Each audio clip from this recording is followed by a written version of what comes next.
વાત કરીએ તો નવસારી જિલ્લાના અમલસાડ ગામમાં લગ્ન પ્રસંગમાં જમણવાર બાદ ફૂડ પોઈઝનિંગની ઘટના સામે આવી। લગ્નમાં જમણવાર બાદ વરરાજા સહિત અનેક જાનૈયાઓની તબિયત અચાનક બગડી। બપોરે ભોજનમાં દૂધીનો હલવો ખાધા બાદ સાંજે જાન નવસારી જઈ રહી હતી ત્યારે રસ્તામાં લોકોને ઝાડા ઉલટીની અસર થઈ। અસરગ્રસ્તોને તાત્કાલિક જલાલપુરના મંદિર CHC ખાતે ખસેડાયા હતા। ઘટનામાં અમલસાડ અને કૃષ્ણપુર મળી કુલ 70 જેટલા લોકોને અસર થઈ। હાલ 12 લોકો સારવાર હેઠળ છે, જ્યારે વરરાજા સહિત 10 લોકોને પ્રાથમિક સારવાર બાદ રજા અપાઈ। ઘટનાને પગલે જિલ્લા આરોગ્ય વિભાગે 40 જેટલી ટીમો ઉતરી હતી અને તપાસ હાથ ધરી હતી।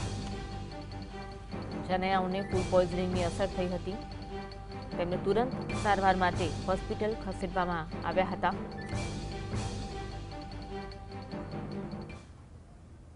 જાન નવસારી ખાતે જયેલ હોય ત્યાં રસ્તે આશરે 10-12 જણાને ઝાડા ઉલટીની ફરિયાદ થતા એ લોકો CHC મંદિર ખાતે આવ્યા હતા, જ્યાં 12 થી 13 માણસને દાખલ કરવામાં આવ્યા છે અને 11 પર્સનને ઓપીડીની ટ્રીટમેન્ટ આપીને ઘરે મોકલેલ છે।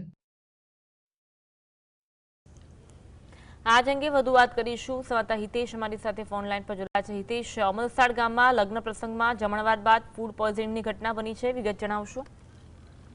જી, વાત કરવામાં આવે તો મોડી રાતે તાત્કાલિક જે ભોગ બનનાર છે જેમને ફૂડ પોઈઝન થયું તેમને નજીકની જે CHC છે તેમાં દાખલ કરવામાં આવ્યા હતા। જમણવારમાં અંદાજે 1000 લોકોએ ભાગ લીધો હતો, ભોજન લીધું હતું।